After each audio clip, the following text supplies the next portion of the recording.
If you do one thing for a long time and then for whatever reason have to do something different, that's a scary thing. So, and because the process is completely different, because there are no job interviews in the military the way there are on City Street, it's just something they don't understand. Right.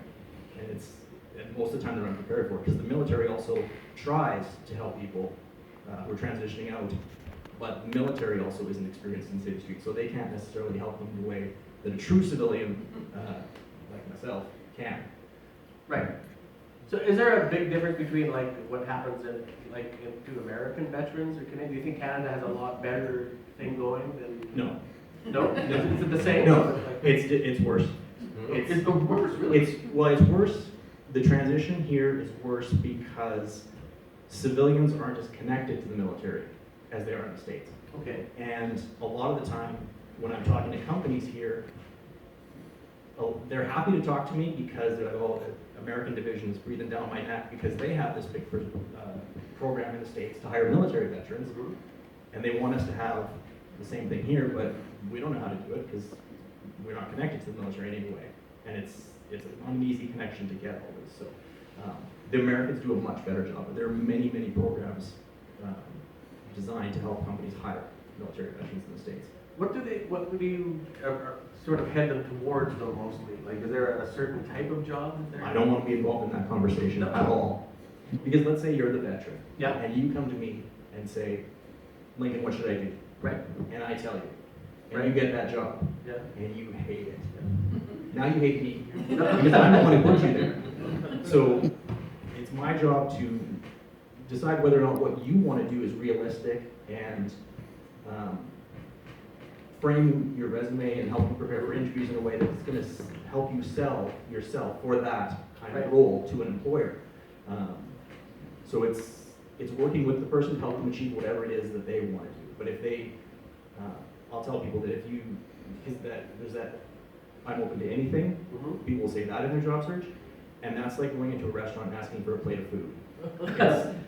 There's nowhere to start there. It's right. So you have to have some kind of a specific goal, and then it's okay. That's your goal, and if it's realistic, okay, let's go. Let's get it done.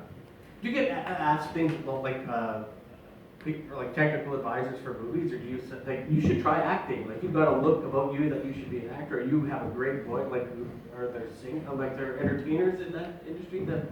There's pretty much everything in the military. I've had photographers, human resource people, musicians, but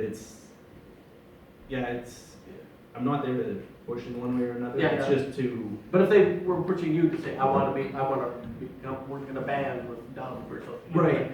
Well, it would, as long as it's realistic. Yeah. Because if they've never been a musician before, then it's like. No, but I mean if they. Yeah. Well, if he did it, he's not.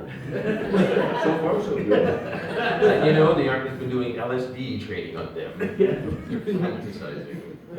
But say there is a quality to that person that like you really just needs to help to go in that. Yeah, we're constantly getting things that like it's. I've been doing this now for almost 5 years, and still people will come and I'll say, "What do you want to do?" And they'll say something that no one has ever said before, and then I have to find out about that industry because I've never explored it before either. Right. So it's figuring out, okay, what do you actually need to work in this field on City Street versus doing it in the military? Oh. What's the ratio to like the male, female kind of? Or is that even a question I can ask? Yeah, no, it's probably about 70-30. Yeah. It might even be more 60-40 now, because again, we're working with spouses and family members. Okay. When it was exclusively people who've been in the military, it's probably 80-20 or 90-10. But there's no problem when you're trying to get jobs for different people, like in different situations. Every situation is different. Sometimes there are problems. Sometimes it is so easy it's not even funny. Is there an obligation for them? Do they come to you because they want the help, or they don't? Yeah, no, it's you a have to go see these people. No, to it's, get a job. Are there people that just don't want to work? Like, are they've had enough? There might be, but one of the good things about the military is when you are leaving, there is a process that you have to go through, and part of it includes a 2-day seminar on all the different options that are available to you when you're leaving. So we presented that, and it's an option for whoever is looking for that help. A lot of them, because a lot of them are sort of type A personalities, and they're like, no, I'm good, I don't want any help, thanks. But then sometimes they get out there and think, oh, I don't really understand what anything is going on here, so maybe I'll get some help. Have you had any experience in the military or anything? No. And does that bother them that you like, what do you know, man? Right. No, I'm 100% civilian. It's just a coincidence that my hair is this short. But you got kind of a cross between the Harrison Ford and Kurt Russell thing going there. Yeah, it's. It's been helpful with the chicks. No, my hair is really curly, so if it gets too, it's unmanageable and crazy, and then they really don't like it. When I have long hair, then they don't want to listen to me at all. Once there is that of why should I listen to you? Yeah. What do you know? And then if I point out a few things that they may not have noticed when it comes to their resume or interviews, and I was a recruiter for 10 years before I did this, Right. so I can, in just a minute or so, throw a question at them and say, oh, well, okay, well, if you were an interview, what would you say to this? And then, timidly difficult person you had to work with very closely, and how did you deal with that? And they go, well, I punched him. Interview's over, thanks. What's the most incredible story that you've heard? Like somebody that you've gotten a job and they're like, are they somebody famous and huge, or like a surprise that you didn't expect? A writer? Well, I can't think of anyone famous necessarily that you would know, but the one that stands out is a guy I was working with who was very employable, and that's, as a former recruiter, that's one of the highest compliments I can give somebody. Is that you're very employable. But he was. Is that like the thing you would say? I had a blind date. Was she good? Well, she was employable. She was employable.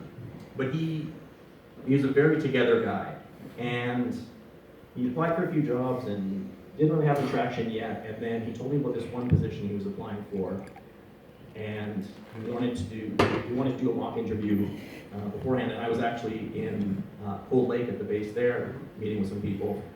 And so and he told me about it. It was on a Monday, and the real interview was on Tuesday. And I said, okay, well, we can do this Monday night because I'm in Cold Lake and I have nothing else to do. So let's do a mock interview by Skype in the evening. So for 2 hours we did this interview, and when I was a recruiter, I had a reputation of never being pleased with anybody. Like, my standards were through the roof. So, and my goal in mock interview is to make it harder than the real interview, so the real interview will be easy.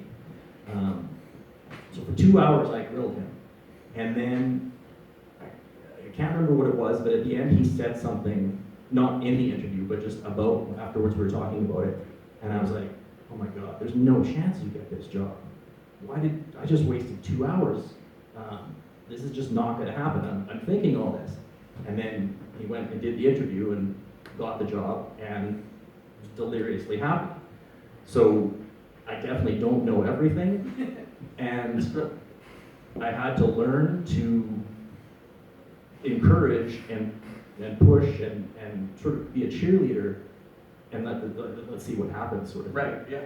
Yeah, because there's always a wild card, a surprise, and that's... Yeah, because that's it. I'm not hiring them. Someone else is. So as long as I can set them up so that they have the best chance at that. And do you feel like really awesome when you get somebody a job? Does it feel really rewarding? Oh yeah. When they're happy? And do they keep in touch with you? They say thank you? Yeah, somebody, and actually that guy took me out for lunch, which is just the best. And he just ordered food. Yeah. 2 minutes food. Yeah, right here. Yeah, no, it was awesome, and it's very gratifying to be on the other side of it, because that was why I left being a recruiter to begin with, because I just got tired of telling people no and messing with them in different ways. I felt a little evil as a recruiter, and this is sort of the flip side of that. So. And what's the rate of people leaving the military? Like, what do you get mostly? Is it Air Force, Army? Or? Edmonton is Army. Okay. There is actually everything at that base, but 95% of them are Army. So that's the vast majority. Cold Lake is Air Force, so that's very much Air Force. A lot of Navy guys here in Edmonton, or? Actually, I have a friend who was in the Navy, and at any sort of official ceremony, he feels awkward because like if they have a big parade of people, there are 2 people wearing Navy uniforms, so they look really special, and it just happens that they're the only 2 of their kind in Edmonton. But it's funny, the reserve unit, the Nonsuch by the Kingsway, HMCS, yeah. is a naval reserve. And it always blows my mind that there's a naval reserve unit in Edmonton. Well, if you go to the mall, we've got submarines. That must be what they're doing. Well, I guess on the show a couple of weeks ago, we had the big, when marijuana was legalized and all that, and we had a guy that, he was in the Canadian Navy for 26 years, and he was celebrating his 26th year of being out of the Navy. So Wow. yeah, and he was on the show, but he was dealing with some PTSD, stuff. And do you have to deal with like people with that sort of trouble too? Yes, and the fortunate thing for me is the people that I deal with who have PTSD, they know they have PTSD, they know exactly what causes it, what it looks like, and how to avoid triggering it. Right. So, whether it's loud noises, just always having your back to the wall, that's often a thing with veterans is they don't want to have their back to the door. Because then someone Okay. can Yeah, that's a them. real thing too. Yeah. So, yeah, they basically got it under control. There are people who have it worse, but the people that I work with have it basically under control. Yeah. Well, our guest had it under control because he was one of the panelists for our medical marijuana. That was he was waiting to get the okay, so the government would pay for it. Right. The Yeah. marijuana he would Yeah. have to do it became a medical Yeah. thing. Yeah. So that was his celebration that it was okayed by the naval part of that. Yeah. And we celebrated with recreational. But he was, it's just interesting that that's part of that. This is so good you do this. My father's in the Air Force for the better part of 30 years. And when he left the Air Force and became a civilian, I know this was like 1981. There wasn't that much support for a guy just retiring from the forces. Right. And so he had a heck of a time trying to fit in with finding a job. Yeah. Although he mentioned was good, he didn't really need it, but he wanted finding a job and getting used to things not being as regimented and strict, and these are the rules, you do this and this only. Just having that freedom at work in the way he did his work. Right. It was tough for him for a while, but he went from the Canadian Air Force, he flew a typewriter for 30 years, and eventually got on with the city of Edmonton, also flying a typewriter, and then the Alberta government, I don't know if they let him fly it, but they did let him type. Yeah, it's a big cultural transition. Yeah, it was a big change for him, but it worked out, thank goodness, and I'm glad that now there's more help for people like him. Yeah. Is the Legion still a big part of for folks now to be part of? Is that, It's hard to say. As a civilian, I don't yeah, have much to do with the Legion. It seems like it's dwindling, but I'm not sure if it's the Legion that needs to change, or maybe the veterans themselves. I see. But it seems to be losing its status as the gathering place of that. right, okay. Yeah, I was just interested in that because there used to be a lot of that, like my uncles when I was growing up, we would always, first started getting up the drink, it was like, we're going to see Uncle Frank at the Legion, Right. on play shuffleboard, and they'd always be Yeah. making fun. But that whole population is certainly dwindled down. Right. So this new generation of people out of work and stuff, they're not quite as that much community about them. There is, but it's different now because I think because of the nature of the world now, we're losing those big places where we go to connect. It's much more online and that sort of thing, where it's smaller groups, it seems. So yeah, I think it's just changing. Right. And the nature of the veteran is changing, I think. And the whole thing behind the poppies now and everything, we're just talking backstage there, Mhm. like, what is the proper way to wear, is there, are military offended by, who is offended by that? Like when you can't wear them on your hat, or where do you wear them, or what you, like, we were talking about you can't, I always lose mine immediately. Yeah. But you said even bending the pin, people get mad Right. at. Yeah, and we were saying that you can offend anybody by doing anything, so you will find veterans who were offended, say by wearing it on your hat, but then I think there are other veterans and serving members who would say, as long as you wear it, it's fine. Right. So I think that's the message I would give, is that wear the poppy however you want to. We shall, we wear it proudly. Well, thank you very much, that was a Thank you. good conversation. Thank you very much. Woo!